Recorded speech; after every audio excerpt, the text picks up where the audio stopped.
जय गुरुदेव नाम किसका, भूखा पावन नाम, मालिक का प्यारा नाम,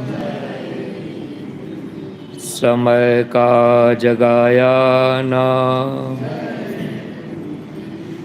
जय गुरुदेव।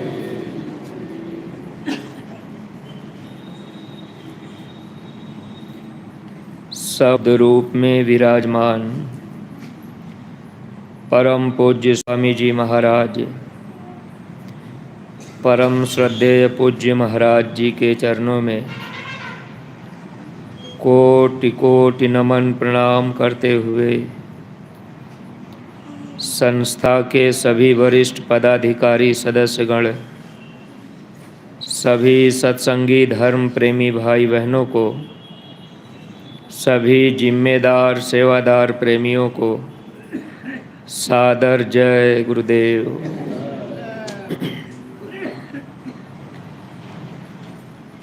परमार्थी प्रेमी भाई बहनों, हम सब लोग पराविद्या के विद्यार्थी हैं। इस भूल भरम अज्ञानता के देश में हम सब लोग जन्म मरण की पीड़ा में निरंतर दुख पा रहे हैं। जब कभी हम आप मनुष्य शरीर में आते हैं तो यहाँ भी हम लोगों को दुख ही दुख मिलता है। अगर हम आप विचार करके ध्यान से देखें समझें, बच्चा जन्म लेता है बचपन में, अब उसका जीवन रोते रोते ही बीत जाता है। जब किशोरावस्था आती है तो पढ़ाई लिखाई दुनिया के काम धंधे को सीखने में ये अपना समय वैसे भी दुख तकलीफ़ में रोने में ही बीतता है। फिर जब ही जवानी का समय आता है तो हम सब लोग धन दौलत रुपया पैसा इकट्ठा करने के लिए यहाँ सुख की तलाश में अथक परिश्रम मेहनत करते रहते हैं। अगर ध्यान से देखा जाए तो जवानी के समय में आदमी बैलों की तरह परिश्रम करता है कि हमारे पास धन दौलत रुपया पैसा रहेगा तो हम सुख और आराम से अपना जीवन बिताएंगे। यानी जवानी की अवस्था भी रोते रोते ही बीतता है। जब ही बुढ़ापा आता है ये शरीर धीरे धीरे जर्जर हो जाता है, बीमारियां हावी हो जाती हैं। अब हम सब जीव मनुष्य शरीर में रहते हुए भी बुढ़ापे में अगर देखा जाए तो धन दौलत रुपया पैसा भी हो गया, घर में सब साजो सामान भी अगर पड़ा है, तो उस समय भी अपना ये जीवन दुख में ही व्यतीत होता है। बुढ़ापा भी रोते रोते बीत जाता है। यानी इस संसार में जब से हम आप जन्म लेते हैं और मरने तक ये जीवन रोते रोते ही बीतता है। तलाश हम लोगों को सुख की रहती है कि हमको सुख मिल जाएगा। अब हम लोग धन दौलत में सुख ढूंढते रहते हैं। ये मन हम लोगों को बहकाता रहता है कि भाई अच्छे मकान में सुख मिल जाएगा, अच्छे भोजन में सुख मिल जाएगा, अच्छे कपड़े में सुख मिलेगा। अब इसी सुख की तलाश में हम सब लोग मन के कहने में भागते रहते हैं। जबकि परमार्थी प्रेमी भाई बहनों, सुख पाने के लिए हम लोगों को जब महापुरुष मिल जाए तो हम लोगों का मुख महापुरुष की तरफ हो जाए। यानी उनके वचन बाणियों को मानने में अगर हम लोग अपने मन को लगाने लगें तब हम सब लोग कुछ सुख हासिल कर सकते हैं। स्वामी जी महाराज कहा करते थे कि दुनिया में आप माया की सामानों को पाने के लिए, माया की छाया को पाने के लिए अपने सांसों की पूंजी बराबर लगाते जा रहे, लेकिन ये माया की जो छाया है, जो इस दुनिया में माया का सामान है, इस सामान को हम आप पाने के लिए निरंतर भागते रहते हैं, लेकिन उसको पा भी नहीं पाते। तब तक समय पूरा हो जाता है। स्वामी जी महाराज हम लोगों को कितना अच्छा तरीका बताया करते थे कि अगर आप अपनी छाया को पकड़ना चाहें, छाया भागती जाएगी, हम आप पकड़ नहीं पाएंगे। जैसे सूरज पूरब में निकल गया, अगर आप सूरज के सामने खड़े हो जाएं तो आपकी परछाई, आप छाया दूर तक दिखेगी। अगर आप अपनी छाया को पकड़ने के लिए आगे कदम बढ़ाएंगे तो ये छाया आगे भागती ही जाएगी। जितना हम आप प्रयास करेंगे उतना ये छाया दूर भागती जाएगी। धीरे धीरे जब शाम होता है, अंधेरा होता है, छाया ख़त्म हो जाती है। स्वामी जी महाराज समझाया करते थे, जब ये मानव जन्म हम लोगों को मिल गया, अब हम लोग माया की छाया को पाने के लिए जब तक उजाला है तब तक हम आप दौड़ते हैं। उजाला का मतलब जितनी सांसों की पूंजी है तभी तक उजाला है। जब वही सांसों की पूंजी ख़त्म होती है, अब अंधेरा हो गया। जो माया का सामान है, जिसके लिए हम आप भाग रहे, ये सामान ख़त्म हो जाता है। सांसें ख़त्म हुई, अंधेरा हुआ, सामान भी हम आप नहीं पाए। और फिर इस शरीर से जब जीवात्मा को निकाला जाता है तो उस समय दुख हम लोगों को मिलता है। उस समय भी अपार पीड़ा होती है, रोना चिल्लाना उस समय भी होता है। यानी ये जीवन रोते रोते बीत जाता। गुरु महाराज कहा करते थे, अगर महापुरुष जीवन में मिल जाएं, महात्मा रास्ता बता दें, अगर हम सब लोग उनकी बातों को मान लें, यानी माया की छाया को पकड़ने के लिए जैसे हम आप आगे बढ़ रहे, तो जब अपनी छाया हम आप पकड़ना चाहते हैं तो परछाई को पकड़ने में आगे जाएंगे तो परछाई भी आगे भागेगी। अगर हम आप रुक जाएंगे तो परछाई भी, छाया भी रुक जाएगी। स्वामी जी महाराज कहते थे, फिर आप वहीं से वापस लौट जाओ, यानी अपना मुख हम आप दूसरी तरफ कर लें, फिर हम आप आगे बढ़ने लगें तो फिर वो छाया भी हम लोगों के पीछे पीछे चलेगी। स्वामी जी महाराज के कहने का तात्पर्य हुआ करता था कि जब जीवन में सद्गुरु मिल जाए तो अपना मुख संसार से हटाकर, जो हम आप संसार में धन दौलत रुपया पैसा के लिए भाग रहे, उधर के तरफ से अपने मुख को हम आप मोड़ लें। फिर हम आप संसार की तरफ अपना पीठ कर दें और गुरु के तरफ अपना मुख कर दें। जब हम लोग गुरु के वचन पे चलने लगेंगे, गुरु के बताए रास्ते पर चलने लगेंगे, तो ये माया की छाया, यानी जो भी यहाँ का साजो सामान है, ये सामान, ये छाया हम लोगों के पीछे पीछे चलने लगेगी। यही बात स्वामी जी महाराज समझाया करते थे कि अगर सद्गुरु मिल गए, आपको पक्का भरोसा विश्वास हो गया, अगर सद्गुरु के वचनों को हम आप मान लिए, तो निश्चित ही प्रेमी भाई बहनों, हम लोगों के लिए यहाँ खाने के लिए, रहने के लिए, पहनने के लिए किसी तरह की कमी महसूस नहीं होती। बशर्ते ध्यान ये रहे कि हम लोग मेहनत और ईमानदारी से इस दुनिया में काम करने लगें। अगर हम आप दुनिया का काम, जो भी खेती का, दुकान का, दफ्तर का काम हम लोग करते हैं, अगर मेहनत ईमानदारी से करेंगे तब तो घर में बरकत रहेगी। अगर मेहनत और ईमानदारी हम लोग जीवन में अमल नहीं किए, सद्गुरु के मिलने के बाद भी हम लोग मेहनत ईमानदारी अपने अंदर नहीं ला पाए, तो घर परिवार में बरकत नहीं रहेगी। अगर हर सत्संगी प्रेमी भाई बहन इस बात को अपने जीवन में अमल करें, अगर नाम की दौलत मिल गई, रास्ता हम लोगों को मिल गया, सुमिरन ध्यान भजन करने का मार्ग पा चुके, अगर हम आप मेहनत ईमानदारी से खेती दुकान दफ्तर का काम करें और फिर हम आप सुमिरन ध्यान और भजन करने लग जाएं, तो निश्चित है कि हम लोगों के घर परिवार में बरकत रहेगी, बीमारियों में कमी आ जाएगी। किसी तरह से हम आप परेशान अपने आप को नहीं महसूस करेंगे।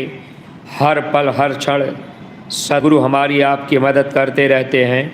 लेकिन प्रेमी भाई बहनों, देखिए दुनिया के सामानों को इकट्ठा करने में हम आप अपना कितना समय लगा देते हैं। सद्गुरु के मिल जाने के बाद भी अब हम आप गुरु महाराज के कार्य को करने के लिए, यानी उनके जो भी आदेश, जो भी वचनवाणी, उनको मानने के लिए हम आप रुक जाते हैं और दुनिया के काम को करने के लिए हम लोग अपना समय दे देते हैं।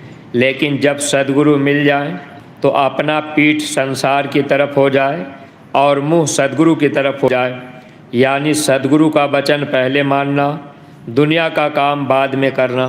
अगर ये भावनाएं हम लोगों के अंदर आ जाएं तो निश्चित ही हम लोगों को दया मिलने लगेगी, हम लोग दया के पात्र बन जाएंगे। लेकिन देखिए प्रेमी भाई बहनों, अगर हम लोगों को सेवा करने का भी मौका मिलता है तो पहले हम आप अपने घर के काम काज को इकट्ठा कर लेते हैं कि भाई अपना घर का काम हम कर लेंगे तो बाद में मौका मिलेगा सेवा में चले चलेंगे। ज़रूरी काम अगर घर का हो गया तो हम लोग उसको नहीं छोड़ते हैं। अब ज़रूरी काम हम आप दुनिया का करने लगते हैं और फिर सद्गुरु के काम को हम आप छोड़ देते हैं, क्योंकि हम लोगों के मन में ये भाव रहता है कि ये जो काम हम कर रहे यही हमारा असली काम है। दुनिया के काम को हम लोग अपना असली काम मान लेते हैं और सद्गुरु के काम को अपना काम नहीं मान पाते। जबकि सद्गुरु हम लोगों से जो भी सेवा कराते, भक्ति कराते, वो हम जीवों के काम के लिए, उसमें हम लोगों का काम होता है। अगर हम आप इस मानव शरीर को पा गए, अब इस शरीर को पा करके दुनिया के काम को हम आप खूब करते रहे, धन दौलत रुपया पैसा इकट्ठा कर लिए, समय जब पूरा होता है अब इस शरीर से जीवात्मा को निकाल दिया जाता है। साजो सामान यहीं पड़ा रह गया। जीवात्मा धर्मराज के दरबार में गई, कर्म का हिसाब हो गया। फिर जीव को कर्मानुसार नरक में 84 में डाल दिया जाता है। वहाँ कीड़े मकोड़े बना दिया गया, कुत्ता सुअर बिल्ली घोड़ा गधा बना दिया गया। वहाँ हम आप पशु पक्षी बन गए। अब वहाँ हम आप जल के जीव बन गए। वहाँ दुख ही दुख मिलता है। सुख की तलाश तो हम आप करते लेकिन सुख मिल नहीं पाता। अब इस चीज़ को हम आप भूले रहते हैं। अगर महात्मा नहीं मिले तो हम आप इस शरीर से कठोर परिश्रम भी करते हैं।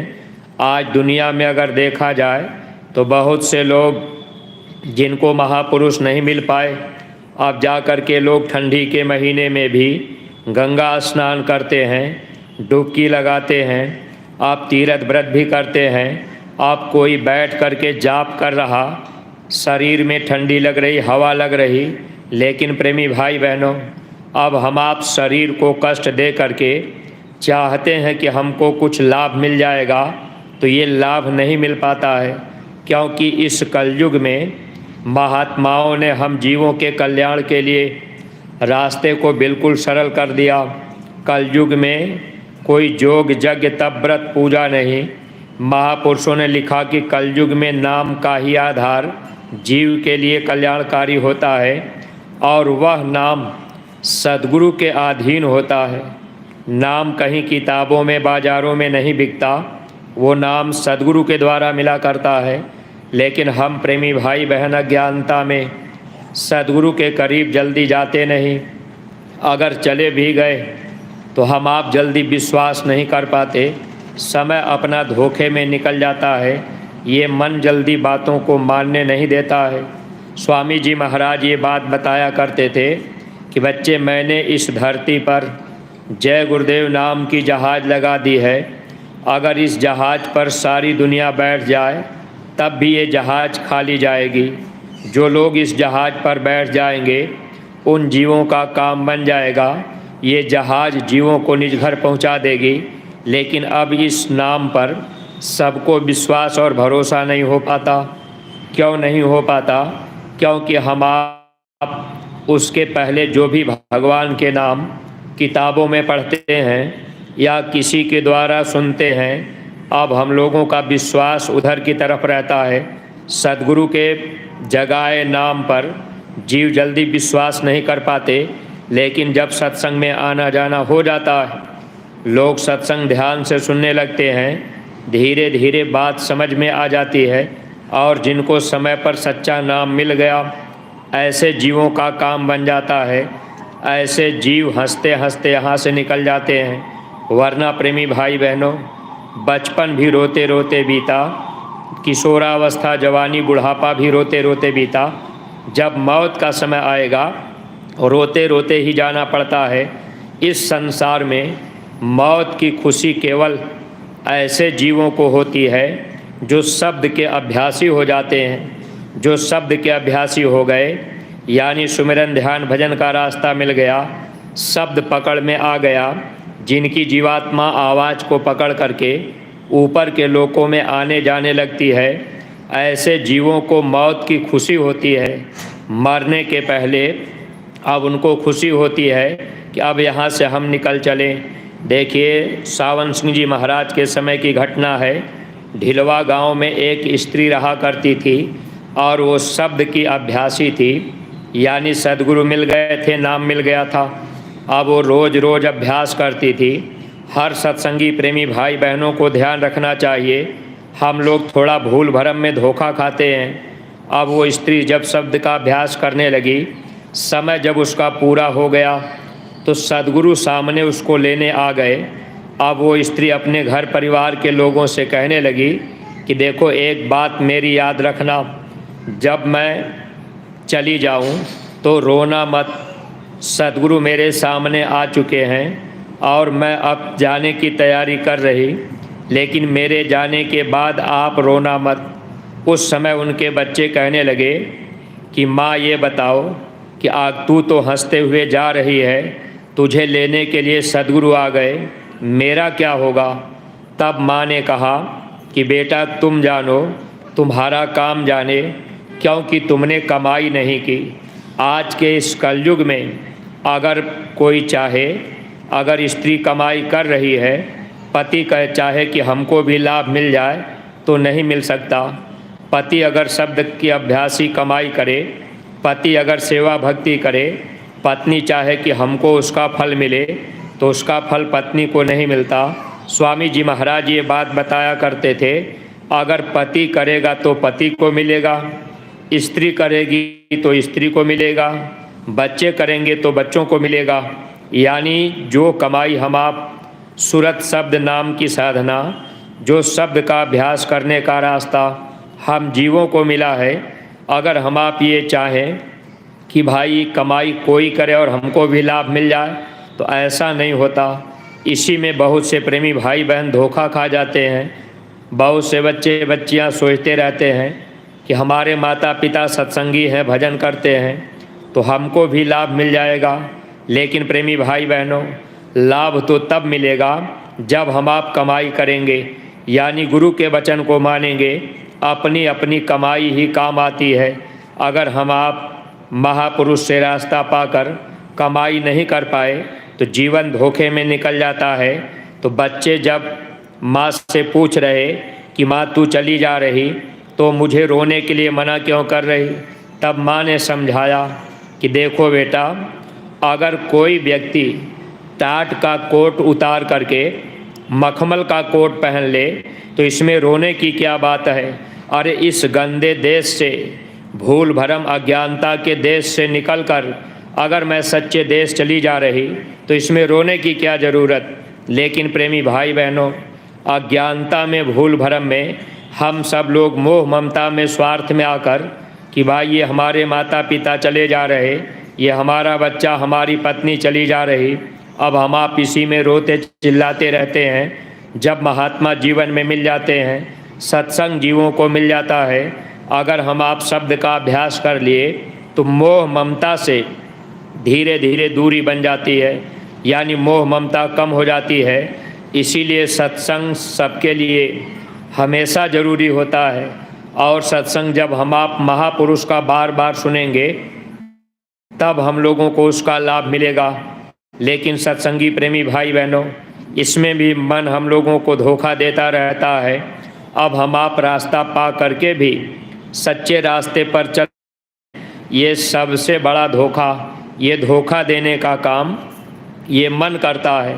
आज के समय में हर आदमी सुख चाहता है, लेकिन संत मत के रास्ते पर आने के बाद जब सद्गुरु के वचन को हम आप पकड़ लेंगे और मन की निगरानी रखेंगे, तब हम आप लाभ पाएंगे। एक बार एक सत्संगी अपने गुरु महाराज के सामने खड़ा हो गया। अब उससे कुछ गलती हो गई थी। देखिए प्रेमी भाई बहनों, वैसे हमसे आपसे भी गलतियां होती हैं, तो हम आप भी क्षमा मांगते हैं। जब वो आदमी सद्गुरु के सामने हुआ और वो महापुरुष से गलतियों की माफ़ी मांगने लगा कि हमसे गलती हो गई हुजूर, क्षमा कर दिया जाए। अब उस गलती की सज़ा वो अपने आप अपने शरीर को दे रहा, यानी गलती करने के बाद उसने अपने गले में जूते की माला पहन ली थी। जब सद्गुरु के सामने खड़ा हुआ तो उसने कहा हुजूर हमसे गलती हो गई। तो सद्गुरु ने कहा कि अगर गलती तुमने किया तो सज़ा शरीर को क्यों दे रहे? अरे गलती तो मन ने किया, मन की चौकसी रखते, मन की निगरानी रखते, शरीर को सज़ा देने से क्या मिलेगा? परमार्थी प्रेमी भाई बहनों, इस संसार का ऐसा नियम है, अज्ञानता और भूल भरम में हम सब लोग शरीर को ही सज़ा देते हैं। लेकिन देखिए महात्मा जब जीवन में मिल जाते हैं तो महात्मा बुरे से बुरे लोगों को भी कभी सज़ा नहीं देते। कभी अगर महात्मा के सामने चोर को भी पकड़ करके हम आप ले आवें तो महात्मा कभी उनको सज़ा नहीं देते। ये गुण केवल महापुरुषों के अंदर हुआ करता है।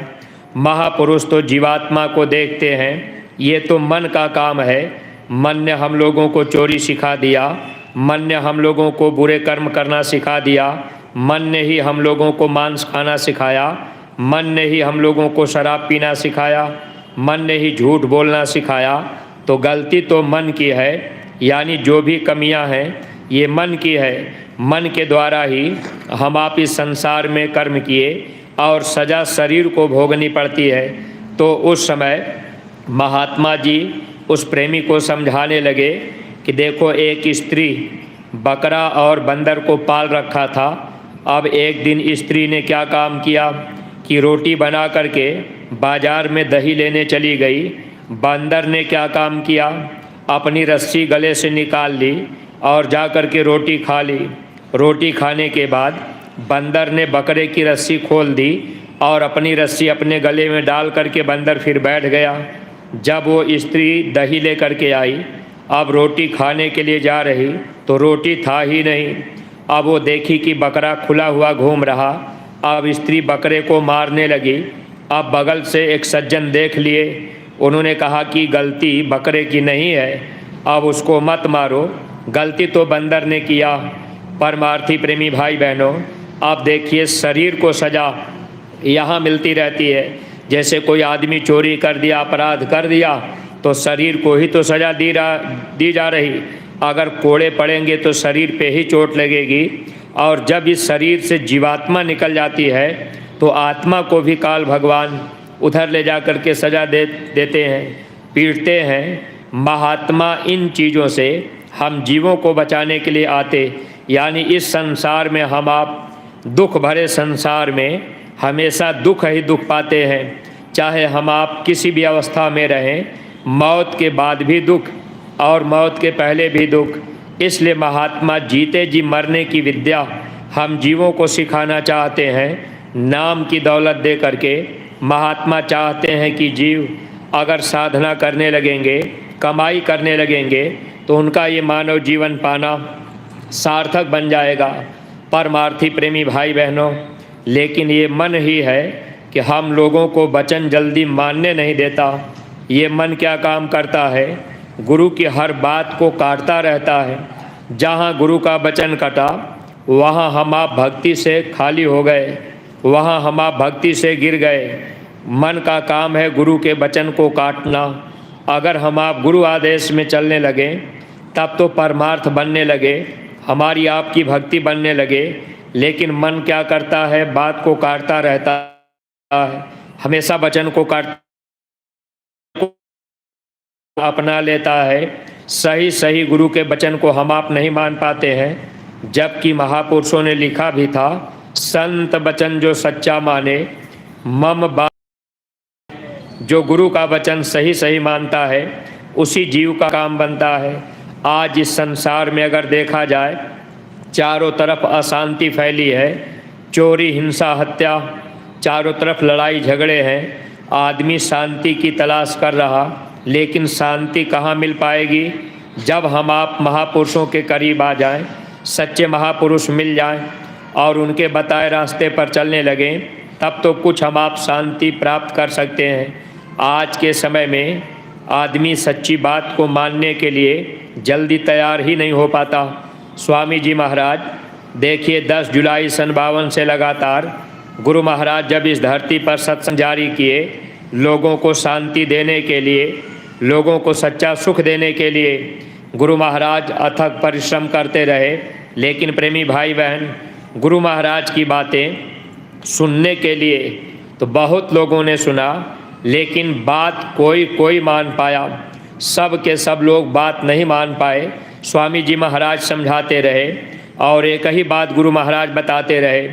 गुरु महाराज ने कहा, बच्चे घर परिवार नहीं छोड़ना है, जंगल में जाना नहीं, साधु बनना नहीं।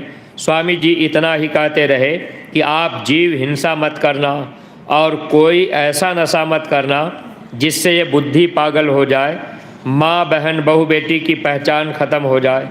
बस यही 2 बातें स्वामी जी महाराज जब लोगों को सुनाते थे तो लोग ये सोचते थे कि भाई बाबा जी के कहने पर हम शाकाहारी क्यों बन जाएं, हम मांस और शराब क्यों छोड़ दें, हम अंडा खाना क्यों छोड़ दें। यानी सच्ची बात जिससे आदमी को सुख मिलना था, उन बातों को मानने के लिए लोग तैयार नहीं हो पाए।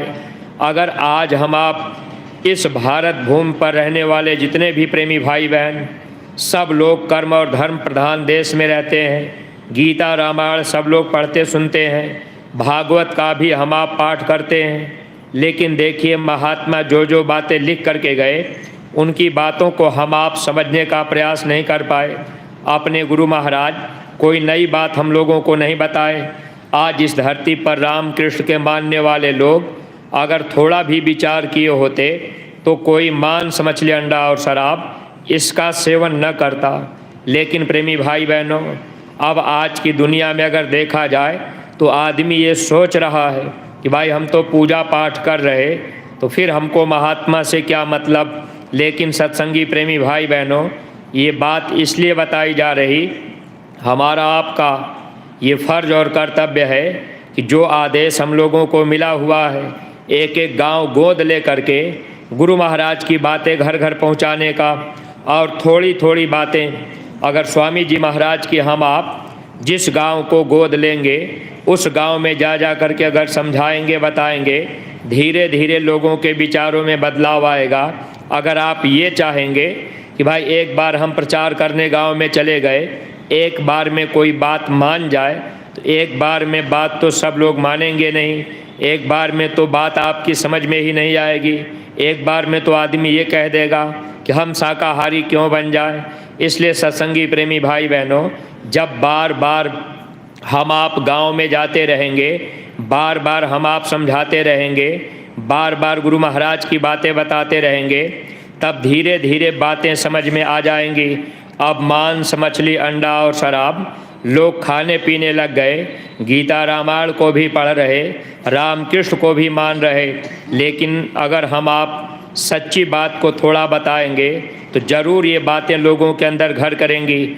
जब भगवान कृष्ण आए थे, भगवान कृष्ण अपने समय में लोगों को समझाने का प्रयास किए और भगवान कृष्ण अर्जुन को समझा रहे थे कि अर्जुन, इस संसार में सबसे बड़ा फल कैसे मिलेगा, परमार्थी लाभ कैसे मिलेगा, इस बात को समझा रहे।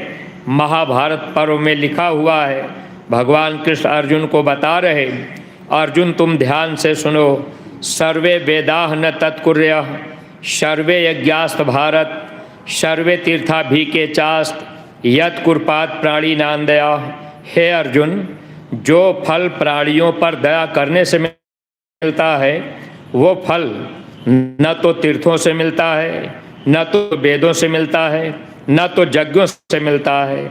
आज हम आप बहुत बड़े यज्ञ करा लें, आज हम आप बहुत बड़ा तीर्थ कर लें, आज हम आप वेदों का पाठ करा दें, लेकिन प्रेमी भाई बहनों, अगर जीव हिंसा कर रहे तो भगवान कृष्ण अर्जुन को समझा रहे कि हे अर्जुन, कोई फल आपको नहीं मिलेगा। आज इस दुनिया में यही तो हो रहा, इसीलिए तो चारों तरफ अशांति फैली है। लेकिन सत्संगी प्रेमी भाई बहनों, गुरु महाराज एक बात कहा करते थे कि जब मेरे पास 10 करोड़ आदमी हो जाएंगे तो मेरे पास 20 करोड़ भुजा हो जाएगी। जब 20 करोड़ लोग एक तरफ चलने लगेंगे, यानी एक ही आवाज़ उठाएंगे, जैसे पूज्य महाराज जी ने ये कहा कि प्रत्येक सत्संगी प्रेमी भाई बहन एक एक गांव को गोद ले लें और गांव गोद ले करके आप घर घर गुरु महाराज की बातें पहुंचा दें। अगर हम आप टोलियां बना बना करके गांव में हम आप जाने लगें और गुरु महाराज की बातें बताने लगें, जब हम आप 10, 20, 50 की टोली बनाकर 100, 200 की टोली बनाकर गांव गांव में जाने लगेंगे, तो जो आवाज़ गुरु महाराज ने लगाई है, अगर उस आवाज़ को हम आप जन जन तक पहुंचा देंगे तो इसका लाभ दुनिया के लोगों को भी मिलेगा और हम परमार्थी प्रेमियों को भी इस धर्म के प्रचार का बहुत बड़ा लाभ मिलेगा। अगर हम आप इस काम को करने में रुक गए, निमित्त मात्र हम आप खड़ा नहीं हो पाए, तो आगे आने वाले समय में हम लोगों को पश्चाताप करना पड़ेगा। महात्मा केवल हम जीवों का इतिहास बनाना चाहते हैं, हम जीवों का परलोक बनाना चाहते हैं। जब यही भगवान कृष्ण आए थे, देखिए अर्जुन को लड़ाई के मैदान में ले गए। अर्जुन को जब भगवान कृष्ण बैठाए, हालांकि अर्जुन को मोह हो गया, अर्जुन धनुष बाण रख दिए। अर्जुन कहने लगे कि हे कृष्ण, जय नहीं चाहता, इस राज सुख संभोग को गोविंद लेकर क्या करूं, जीवन तथा इस भोग को, हे कृष्ण मैं इन लोगों के ऊपर बाण नहीं चला सकता। मोह हो गया अर्जुन को। तब भगवान कृष्ण समझ गए, कहने लगे अर्जुन, तुम मोह से ग्रसित हो गए हो।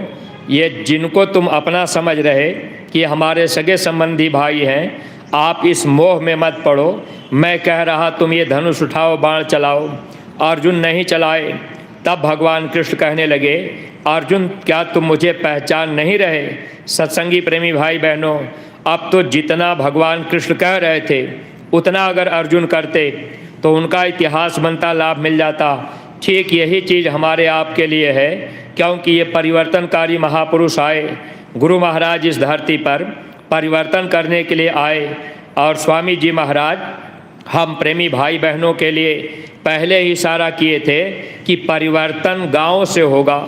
अगर हम आप गांव गोद नहीं लिए, गुरु महाराज के सच्चे सिपाही नहीं बने, अगर हम आप प्रचार प्रसार नहीं किए, तो इसका कर्म दोष हम लोगों को लगेगा। अब भगवान कृष्ण अर्जुन को बैठाए। जब अर्जुन की दिव्य दृष्टि खोल करके भगवान कृष्ण अनुभव कराए, अर्जुन देख रहे कि पूरा का पूरा महाभारत हो चुका है, सब के सब लोग मरे पड़े हैं, अंतर में भगवान कृष्ण का विराट रूप दिखाई दे रहा है। तब अर्जुन हाथ जोड़ लिए, कहने लगे प्रभु महाभारत तो हो चुका है, फिर आप लड़ाई क्यों करवा रहे? तब भगवान कृष्ण कहने लगे अर्जुन, अगर तुम निमित्त मात्र खड़े हो जाओगे, तुम्हारा इतिहास बन जाएगा। सत्संगी प्रेमी भाई बहनों, आप गुरु महाराज के वचनों को याद कीजिए। स्वामी जी महाराज ने कहा था कि मेरा सब काम हो चुका है, सत्संगी जन अपने काम में लगे रहें, तुम्हें घबराने की चिंता करने की ज़रूरत नहीं है। समय आते ही सब काम हो जाएगा। अगर हम आप केवल आदेश को बजाने लगें तो समय पर सब काम होगा। अगर हम आप प्रचार प्रसार करने लगें, एक एक गांव को हम आप गोद ले लें और गांव में हम आप जाने लगें, प्रचार करने लगें, समय आने पर लोगों के विचार बदल जाएंगे और हम लोगों का इतिहास बन जाएगा, हम लोगों का काम भी होगा। अगर हम आप ये सोच लिए कि भाई हम गांव गोद क्यों लें, हम प्रचार प्रसार करने क्यों जाएं, हम अपना फालतू समय क्यों लगावें, तो परमार्थी प्रेमी भाई बहनों, महापुरुष के वचन न मानना ये हम जीवों के लिए लोक और परलोक दोनों में नुकसानदायक होता है। अगर हम आप वचन को माने, बताए रास्ते पर चलें, तो दया दुआ बरकत मिलती रहती है। समय में हर आदमी परेशान है। गुरु महाराज कहते थे कोई घर ऐसा नहीं है जिस घर में प्रेती बाधा न हो। आज आदमी बीमारी से परेशान क्यों है? अभी जैसे कमर में दर्द है, पैर में दर्द है, थोड़ी देर में सीने में दर्द हुआ, फिर सर में दर्द हुआ। अब आप चेकअप करा रहे, कोई बीमारी डॉक्टर नहीं बता पा रहे। अब आप दवा भी खा रहे, बीमारी भी ठीक नहीं हो रही, दर्द भी ठीक नहीं हो रहा। तो ये तकलीफ़ें क्यों? गुरु महाराज कहा करते थे, कोई घर नहीं बाकी है जहाँ प्रेत आत्मा न हो। और सत्संगी प्रेमी भाई बहनों, इनसे हर आदमी परेशान। गुरु महाराज हम लोगों को ये बात समझाया करते थे। आज घर घर में प्रेत आत्माएँ क्यों हो गई? क्योंकि हम आप जीव हिंसा पर उतर गए। आज हम आप बकरे की गर्दन, मुर्गे की गर्दन समय के पहले काट रहे, तो जब उनको समय के पहले काट दिया जाएगा, वे आत्माएं प्रेत योनि में जाएंगी और वो हमको आपको परेशान करेंगी। गुरु महाराज ये बात समझाया करते थे। आज के समय में आदमी अब मांस खाना पसंद कर लिया, लेकिन प्रेमी भाई बहनों, मांस खाने से कितना बड़ा नुकसान। आखिर शाकाहार की आवाज़, शाकाहारी बनने की आवाज़ अपने गुरु महाराज ने क्यों लगाई? जब लोग शाकाहारी बन जाएंगे तो उनके घर परिवार में जो तकलीफ़ें हैं, ये तकलीफ़ें धीरे धीरे कम हो जाएंगी, कमज़ोर पड़ जाएंगी। अगर रास्ता लेकर के भजन करने लगेंगे तो धीरे धीरे तकलीफ़ें दूर हो जाएंगी। लेकिन हम आप इन चीज़ों को घर घर तक पहुंचाने में, गांव गोद लेकर के ये बात कहने में हम आप संकोच कर लेते हैं, या तो हम आप ये सोचते हैं कि इसका लाभ हमको क्या मिलेगा। परमार्थी प्रेमी भाई बहनों, गुरु महाराज की बातों को गांव गांव पहुंचाने की ज़रूरत है।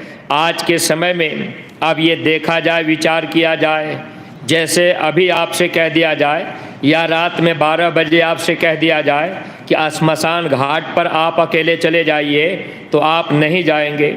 आपको डर सा लगेगा, क्योंकि श्मशान घाट पर जहाँ मुर्दे जलाए जाते हैं वहाँ प्रेत और प्रेतिन निवास करते हैं। अगर इस मनुष्य मंदिर को हम आप मुर्दा घर बना लेंगे, इसको श्मशान घाट बना देंगे, तो क्या इस मनुष्य मंदिर में देवी देवता रहेंगे?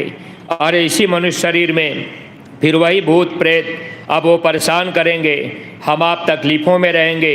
यही चीज़ें आज दुनिया में चारों तरफ फैली हैं। गुरु महाराज लोगों को लाभ देने के लिए कितना परिश्रम किए। अगर सत्संगी प्रेमी भाई बहन हम सब लोग भी गांव गोद लेकर के इन बातों को घर घर पहुंचाएंगे, लोगों के अंदर बात समझ में आ जाएगी, लोग गुरु महाराज के बताए मार्ग पे चलने लगेंगे। अगर शाकाहारी बन जाएंगे, रास्ता लेकर के भजन करने लगेंगे, तो उनका जीवन सार्थक बन जाएगा। इसका भी बहुत बड़ा लाभ हम जीवों को परमार्थ में मिल जाएगा। इसलिए सत्संगी प्रेमी भाई बहनों, देखिए, जब हम आप प्रचार प्रसार करेंगे, तरह तरह के लोग रहेंगे। आप कोई बीमारी, परेशानी, तकलीफ़ में है, आप उनसे कह सकते हैं कि भाई आप इस तकलीफ़ में हैं, तो आप चलिए एक बार हमारे गुरु दरबार मथुरा में, आपको दया दुआ मिल जाएगी। आप वहाँ चल कर के अपने गुनाहों की माफ़ी मांग लीजिए। परमार्थी प्रेमी भाई बहनों, जब आप प्रचार प्रसार करेंगे और सत्संग में आप आते जाते रहेंगे, सेवा करते रहेंगे, गुरु वचन मानते रहेंगे, तो आपके अंदर भी शक्ति रहेगी। लेकिन आप अपनी शक्ति का कहीं प्रयोग मत कीजिएगा। अगर आपने प्रयोग कर लिया तो आपकी परमार्थी कमाई घटती जाएगी, फिर आप अपने देश नहीं जा पाएंगे। इन चीज़ों से भी अपने को बचाइएगा। अगर कोई बीमार परेशान है, अब कोई रोग आ रहा, तो ये नहीं कि आप तुरंत फरियाद कर देंगे कि गुरु महाराज इनको ठीक कर दीजिए। अगर आपने इस तरह से कहा तो आपकी कमाई ख़त्म होगी। अगर गुरु से आप प्रार्थना करेंगे कि इनको ठीक कर दीजिए। एक बार स्वामी जी महाराज सत्संग में कहने लगे कि अरे बच्चे, आपके नातेदार, रिश्तेदार, सगे संबंधी बीमार होते हैं, तो आप हमसे कहते हो कि मालिक इनको ठीक कर दीजिए, तो मैं कहाँ से करूँगा? तुम्हारी जो कमाई है, तुम्हारी कमाई में से ही मैं उनको ठीक कर देता हूँ। अगर तुम यही करते रहोगे, कमाई तुम्हारी ख़त्म होती रहेगी, तो तुम यहाँ से जा नहीं पाओगे। इसलिए प्रेमी भाई बहनों, महापुरुष हमेशा अपनी कमाई को बचा के रखते हैं, और महात्मा कभी सीधे ये नहीं कहते कि जाओ आप ठीक हो जाओगे। ऐसे रिद्धि सिद्धि प्राप्त लोग ये सब काम कर देते हैं, लेकिन जो महात्मा पूरे होते हैं वो तो बस अपनी गुरु की दया मांगने के लिए ये जो गुरु महाराज ने मंदिर बनवाई और जो समाधि गुरु महाराज की बनाई गई, बस जो कोई भी आता है, देखिए पूज्य महाराज जी दया दुआ लेने के लिए बराबर वहाँ भेजते रहते हैं कि जा कर के आप समाधि पर फरियाद कीजिए। सत्संगी प्रेमी भाई बहनों, जब कभी आप गांव घर में प्रचार प्रसार करने जाएं, अगर कोई दुख तकलीफ़ में है तो आपको कहने का एक मौका है कि भाई आप एक बार गुरु दरबार में मथुरा चले चलिए और आप शाकाहारी रहने का संकल्प कीजिए। आपकी तकलीफ़ें, आपकी बीमारियां, इनमें आपको लाभ मिल जाएगा। हमारे गुरु महाराज ने ऐसी व्यवस्था बनाई है। तो जब हम आप लोगों को थोड़ी लाभ की बात, और इसमें उनका दोनों तरह का लाभ है, यानी आत्मिक लाभ भी है और शारीरिक लाभ भी है। ये शरीर भी ठीक रहेगा, जब इस शरीर से जीवात्मा निकलेगी तो आत्मा भी सुखी और आज़ाद हो जाएगी। तो ये काम हमको आपको करने का आदेश हुआ है। इसलिए सत्संगी प्रेमी भाई बहन, आप सब लोग गांव गोद लीजिएगा। अन्य प्रेमियों को भी आप प्रेरित कीजिए कि वे लोग भी गांव गोद ले लें, और गांव गोद लेकर के प्रचार प्रसार का अभियान हम आप तेज कर दें। गांव गांव जा कर के गुरु महाराज की एक एक बात हर बिंदु पर गुरु महाराज ने हम प्रेमी भाई बहनों को सिखाया पढ़ाया है। एक एक बातों को अगर हम आप बताते जाएंगे तो दया दुआ उनको भी मिलने लगेगी। लोग शाकाहारी धीरे धीरे बनने लगेंगे, उनका भी मानव जीवन सार्थक। अगर हम आप उनको नहीं बता पाएंगे तो इसमें हम प्रेमी भाई बहन गांव गोद नहीं ले पाए तो इसमें नुकसान हम लोगों का क्या होगा, इस पर भी ध्यान रखिएगा।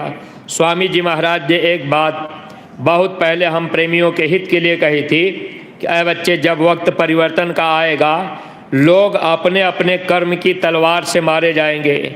हाँ, अगर हमारे कर्म की तलवार हमारे गर्दन पे पड़ेगी और आपके कर्म की तलवार आपके गर्दन पे लटकेगी। स्वामी जी महाराज कहते थे, सबके कर्मों की तलवार सबके गर्दन पे लटक रही। तो हम आप भी तो अपने जीवन में कितने अपराध किए, बुरे कर्म किए। अब गुरु महाराज मिल गए, लेकिन अगर हम आप अच्छे काम में, धर्म के काम में, परहित के काम में, मानव हित के काम में अगर ये गांव गोद लेकर के थोड़ा सा अपना तन मन धन लगाएंगे तो हम लोगों के कर्मों की माफ़ी होगी। जो कर्म की तलवार हम लोगों के गर्दन पे लटक रही, इससे सद्गुरु हमको आपको बचा लेंगे। इसलिए परमार्थी प्रेमी भाई बहनों, गांव गोद लेना इस समय वक्त का ये सबसे बड़ा आदेश है। अगर हम आप इसको छोटा आदेश समझेंगे या छोटी बात समझेंगे कि भाई प्रचार करने से क्या होगा, तो निश्चित है कि हम आप धोखा खाएंगे। इसलिए कोई भी सत्संगी प्रेमी भाई बहन बचने ना पावे। आपके घर में छोटे बच्चे हैं तो बच्चों के नाम पर भी आप गांव गोद लीजिए और बच्चों को भी शामिल कीजिए। आपके घर में 5-6 साल का बच्चा, अब बहुत से सत्संगी के बच्चे ऐसे हैं, छोटे छोटे बच्चे झंडा लेकर के जैकेट पहनकर, अब उनकी भाषा भी साफ नहीं हो पाती, लेकिन वो अपनी भाषा में लोगों को शाकाहारी रहने की और वो शाकाहारी का नारा लगाते हैं। तो ये बच्चों को भी तो इसका लाभ मिलेगा जब हम आप ये काम करेंगे, गांव गोद लेंगे। बच्चे के नाम पर भी गांव गोद ले लिए, बच्चे को भी हम आप ले गए, उसका भी तो उसमें भला होगा। वरना प्रेमी भाई बहन, अगर अपने अपने बच्चों को हम आप यही पढ़ाने लिखाने में लगाए रखे और हम आप गुरु महाराज के काम में नहीं भेज पाए, तो आज का समय इतना खराब है। ऐसे खराब समय में जब कुदरत अपना काम करेगी तो फिर घर परिवार में लोगों का बचना मुश्किल होगा। बाद में हम आप रोएंगे, चिल्लाएंगे कि गुरु महाराज ने दया नहीं किया। दया के लिए ही पूज्य महाराज जी बार बार जोर दे रहे गांव गोद लेने पर। इसीलिए आपको रोज़ इस विषय पर कुछ न कुछ बातें बताई जा रही कि हर सत्संगी प्रेमी भाई बहन एक एक गांव को गोद लें और प्रचार प्रसार का काम हम आप तेज़ी से करने लगे। और अपने खान पान का ध्यान रखना है।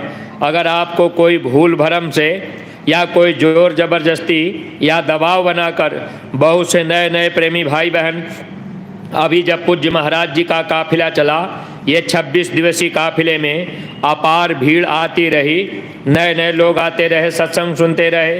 अब नए लोग थोड़ा सा सत्संग सुन लिए, उनको पूरी बात की जानकारी नहीं। अब आपके संगी दोस्त यार मित्र मिलेंगे, पहले से आप खाते पीते रहे, सत्संग मिल गया, आप शाकाहारी बन गए, आपका विचार बदल गया, तो फिर आपको लोग खिलाना पिलाना चाहेंगे। इसलिए आप जो भी नए प्रेमी भाई बहन या हम आप जो सत्संगी प्रेमी हैं, अगर कोई किसी तरह से भूल भरम में हमको आपको इस तरह से खिलाना पिलाना चाहे तो इसमें अपना आप नुकसान मत कीजिएगा। कोई अगर नौजवान बच्चा आपसे कोई कह दिया कि भाई ये तो शराब पीने की चीज़ है, ये अंगूर से बनी है, ये महुआ से बनी है, इसको पीने से नुकसान नहीं, ये तो दवा है, फ़ायदा करेगा, अगर आपने उसका सेवन कर लिया भारी नुकसान होता है, अब इसकी सज़ा भी मिलती है। इसलिए महात्मा तो हर तरह से हम जीवों को समझाने का प्रयास करते, तो अपने मेहनत और ईमानदारी की कमाई अगर हम आप खाएंगे, भजन करेंगे, बरकत रहेगी, लोक परलोक दोनों का लाभ हम प्रेमी भाई बहनों को मिलता जाएगा। इन्हीं शब्दों के साथ में हम अपनी वाणी पर यहीं पर विराम दे रहे। अगर कोई भी बात अटपटी लग गई हो तो आप लोग अपना छोटा भाई समझकर क्षमा कीजिएगा। सब लोग प्रेम के साथ मालिक के पावन नाम का उच्चारण करेंगे। जय गुरुदेव, जय गुरुदेव। नाम किसका? प्रभु का पावन नाम। बाबा जय गुरुदेव जी महाराज का कहना है, बाबा जय गुरुदेव जी महाराज की अर्जी है, पूज्य महाराज जी की प्रार्थना है। हाथ जोड़कर विनय हमारी, जय गुरुदेव।